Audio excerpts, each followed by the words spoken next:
Hi class, this is Dr. M, and this is your second training video for IO Psychology. We already talked through conducting a training needs assessment and considering the characteristics of the trainee and the context.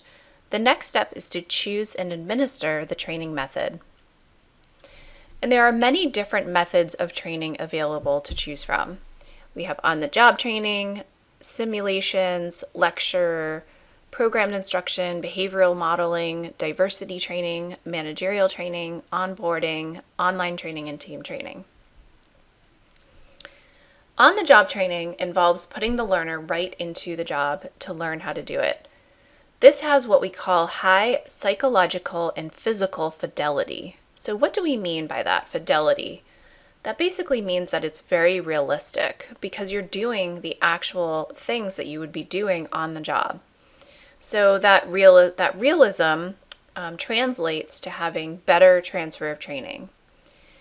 One downside of on-the-job training is that in many companies there is no sort of train the trainer program. So what I mean by train the trainer program is actually teaching people how to effectively train other people. So oftentimes it's just people who have learned how to do something and they're kind of put into this situation where they are training someone else.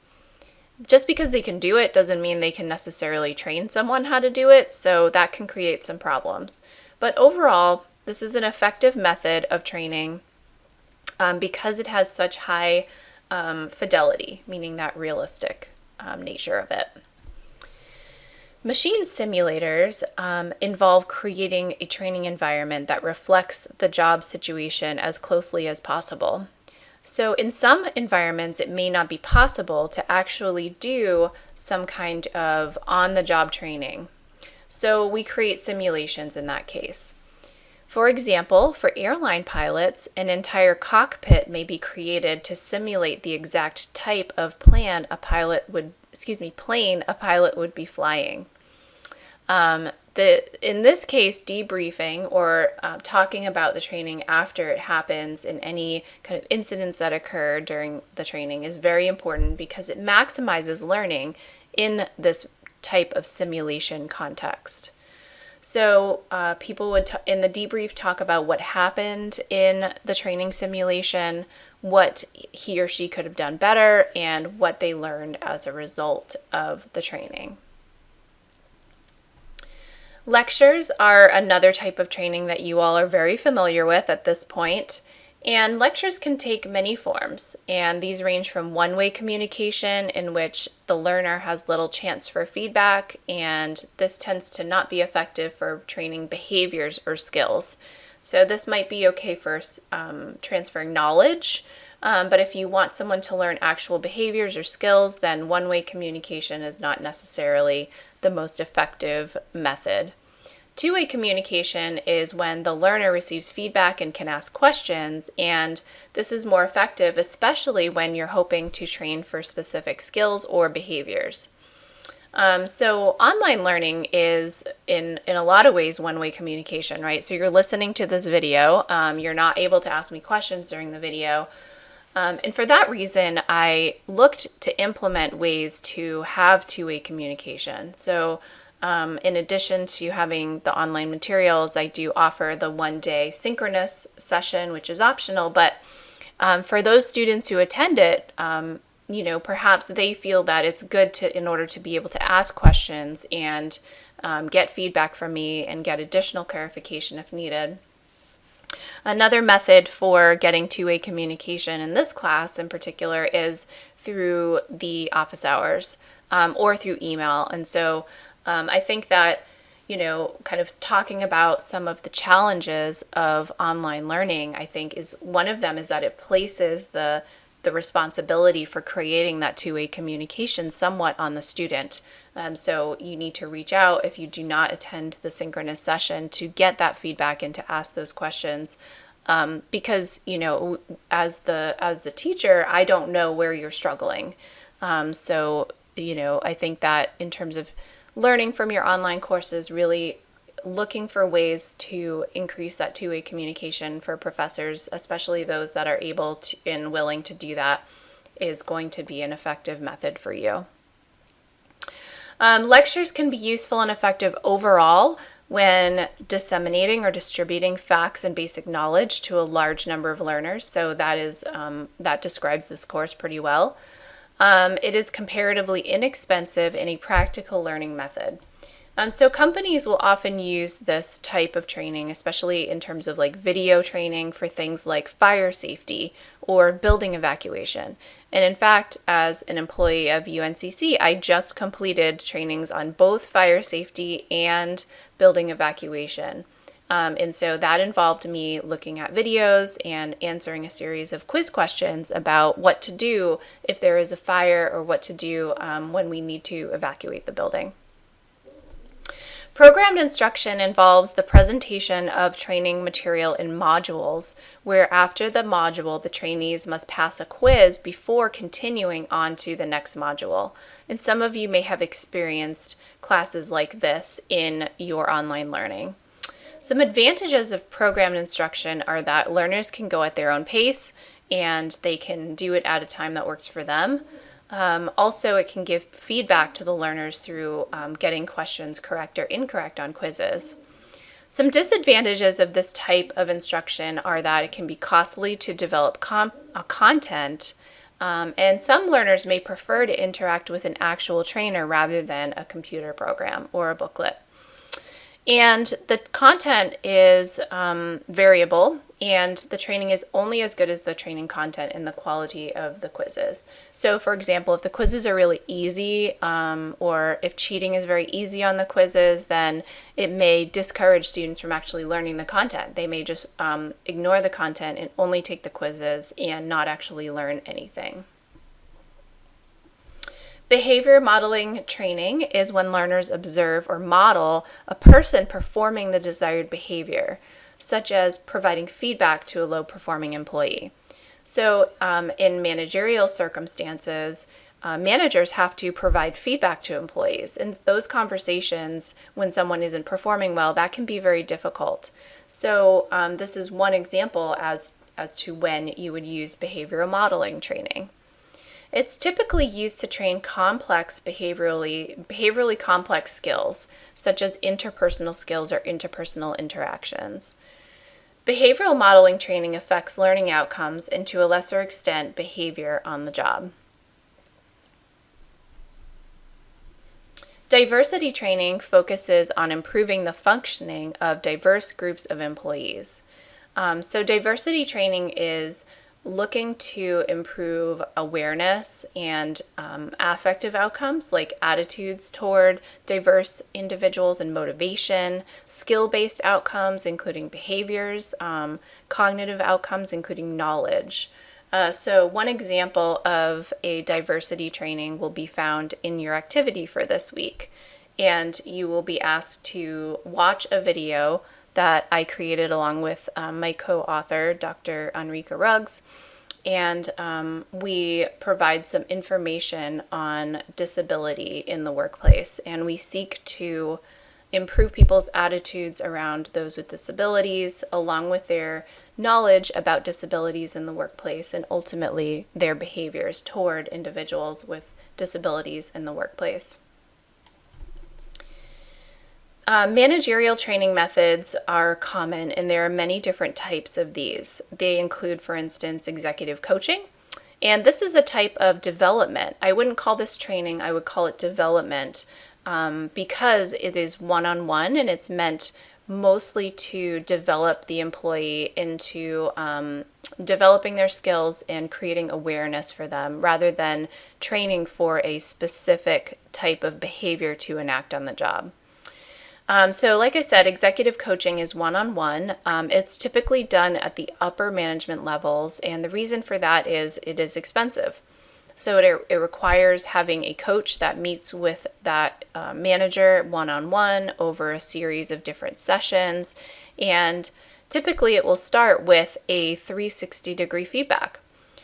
So you might remember that from previous chapters, where in a 360-degree feedback situation, employees receive information and feedback on their performance from themselves, but also from their peers, their coworkers, from their subordinates, people who work underneath them, from their managers, so people who are work above them, maybe their clients or their customers, and anyone else who can provide relevant feedback. So typically executive coaching would start with some sort of feedback and then would merge into kind of developing an action plan and some goals to address areas of common places where there are opportunities for the manager to improve. Another type of managerial training method is case study analysis. So this would be an in-depth study of one individual or one organization and looking at how they handled a certain situation. Business games and simulations, role plays, and cross-cultural training as well. New employee onboarding is a type of training, and onboarding includes oftentimes new employee orientation. So this is when employees are newly hired and they become familiar with the tasks on their job and also the social aspect of their roles. It provides new employees with information about the organization's history, language, politics, people, goals and values, and performance expectations. So I'll give you an example of a new employee onboarding or an orientation that I attended once. It was for an internship that I had at a university when I was in graduate school. I was helping to implement performance appraisal systems within the organization. And during the onboarding, they talked about a lot of different things, including some of the norms for behavior. So behavioral norms are what is considered appropriate and normal in the organization in terms of actions and behaviors. And one thing that really stuck out to me is they even made it very specific about food. So oftentimes in the department that I was in, we would host trainings for other departments, and that would involve like ordering food and having like bagels and cream cheese or sandwiches for lunch. And so any extra food that was left over after the trainings would come back to my department. And so during the new employee orientation, the person who runs the department made it very specific as to like how much food you should be taking and when it's appropriate to do so and things like that. So that gives you just kind of a little snapshot or a little example of what those can involve, and you may have actually gone through those. Organizations may facilitate new employee onboarding by giving clear signals about life within the organization. So what is it actually like to work there? They can help employees feel welcome. So if you're new, it can be a little overwhelming. You might feel like, do I really fit in here? So having that opportunity to make people feel welcomed is great. And having insiders provide them with valuable information. So having current employees who've been working for a while meet with the new employees and provide them with some support and some information. Online training is obviously becoming increasingly more common in organizations. And it can be effective, but it definitely depends on how it's done. So for knowledge outcomes, online training is as effective as classroom training, research has shown. But in terms of behavior and skills, like I talked about earlier, sometimes having that two-way feedback can be really important for that. Online training is more effective than classroom training when the trainees are given control of their training and can practice and receive feedback. So I don't think it's necessarily the case that classroom training is always better. I think it depends on the quality of the training. It depends on the preferences of the trainee. And it also depends on whether or not trainees are given control and have the opportunities to practice. Team training focuses on training collections of individuals who work together for a common goal. So cross-training is when employees are trained to do each other's jobs. And this is helpful for when an employee needs to be out. So maybe they're out for a day and another employee who has been cross-trained can step in to help out with their role. It's also helpful for alleviating sort of fatigue and boredom. So if you're in a job that's fairly routine and you might get sick of doing it on a day-to-day basis. So having the opportunity to cross-train and get familiar with someone else's job and even change it up every once in a while and do their job, that can be helpful to help employees sustain motivation. Okay, so let's talk next about training evaluation. So in the process, we've already talked about a needs assessment, considering the characteristics of trainees in context, and then we talked about choosing the different methods and all the different methods that are available. Now we'll talk about how we evaluate training. It is really important to evaluate whether a training program actually worked. So in other words, did it improve the outcomes that it was supposed to? Unfortunately, this is not as common as you would think. And when it is happening, oftentimes the training evaluation is not as good as it should be. So the reason we need to know whether training programs worked is because they can be expensive to design and implement, and they take employees' time. So we need to be careful to make sure that training is actually working and effective. So the only way to really know that is to conduct a training evaluation. Kirkpatrick's model of training criteria is the one that we're going to spend most of our time talking about, and this includes 4 categories or levels of assessment. We'll go through each of these in turn. The first is called reactions, and this is just gauging general reactions of employees to the training. The next is learning. How much did the employees actually learn or gain in knowledge on the basis of the training? The third is behavior. So is their behavior actually changed as a result of training? In other words, was there transfer of training?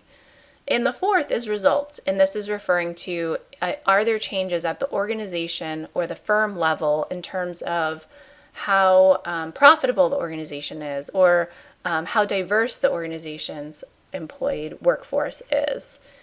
So those are the 4 levels. Now we'll talk about each in turn. So first is reactions. Reactions refers to how the trainees perceive the training. This is kind of the simplest level, and it involves asking them questions like, did you like the training?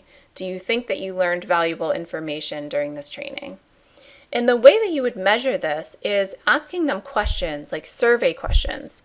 For instance, using the number below, how would you describe this program? Ranging from 1, terrible, to 5, outstanding. So again, this is just getting the reactions in terms of how employees perceive the training, whether they liked it or not, and whether they think that they learned from it.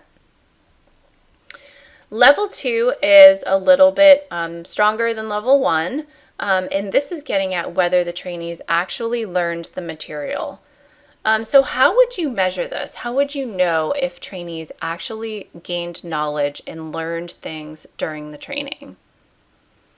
Well, you might be thinking that you would survey them and ask questions to get at how much they actually learned, right?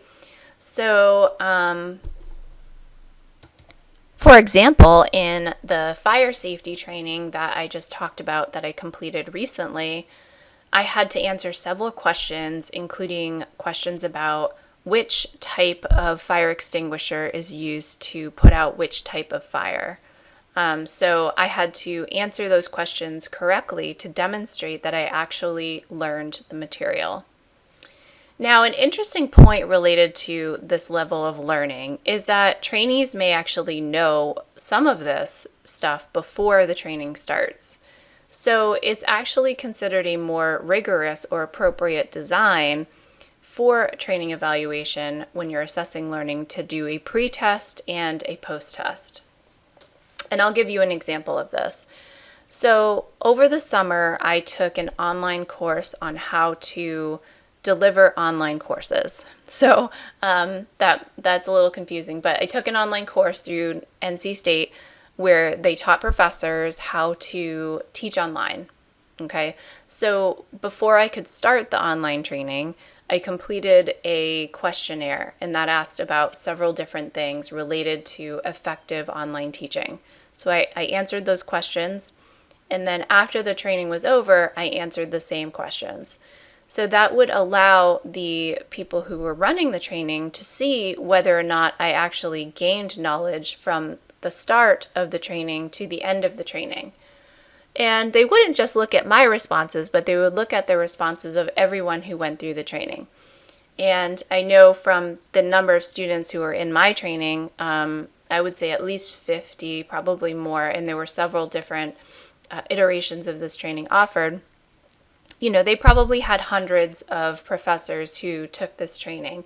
So they would be able to look at overall their responses at the beginning and then overall their responses at the end to determine how much people learned.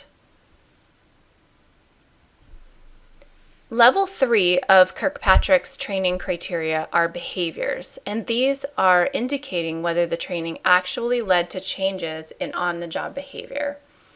So how would you measure this? Well, one way that you could do it is to ask supervisors. Are your employees demonstrating these behaviors? You could use observation. Are the employees actually demonstrating these behaviors? Observation would probably be pretty uncommon, not very common in organizations, because it would require the researcher to watch people do their jobs. And we know that there is observation bias when you're conducting those types of studies. So more than likely, you would look for things like supervisor reports of behaviors, or you might look at, for example, you could look at customer ratings before and after training happened. And overall, are customers talking about the employee in better terms after the training in terms of their customer service behaviors? That would be another way to assess behavioral changes on the job. In terms of level 4, this is results. So this is referring to whether the training led to changes in organizational performance, such as profitability of the organization overall. So the criteria for results will depend on what the goals of the training were, right? So maybe profitability is the result that the organization is looking for. Maybe it's something like the percentage of Blacks that are employed in the organization, if it's a diversity training. So it really depends on what the goals of the organization are. Another example, if it's a safety training, perhaps the results that they're looking for are a decrease in the number of accidents and injuries that are happening in the organization. So the way that you would measure this depends on what the result is that you're looking at. If it's something like profitability, you can look at the profitability before the training and then look at the profitability after the training and after people have a chance to implement the new behaviors from the training and compare those two. You might be thinking that this is kind of hard to do, and it is, because a lot of things can affect organizational profitability, right, that have nothing to do with training. But there are there are people who do this, and there are methods that they can use to try to attain those results. Okay, so the final slide for this chapter is about legal issues, and the point here is that to the extent that training is used to make hiring or promotion decisions, it is considered a selection procedure, so it's covered by those uniform guidelines that we talked about in chapters 6 and 7. And equal employment opportunity laws. So just like selection is covered in terms of organizations can't discriminate against individuals based on skin color, gender, race, religion, national origin, disability, things like that. You also can't discriminate against employees in terms of providing them with training on the basis of those characteristics. Additionally, some types of training are important for protecting an organization from legal problems. Safety training is a good example of that. So some types of jobs require safety training from an occupational safety and health perspective, and there are laws around that.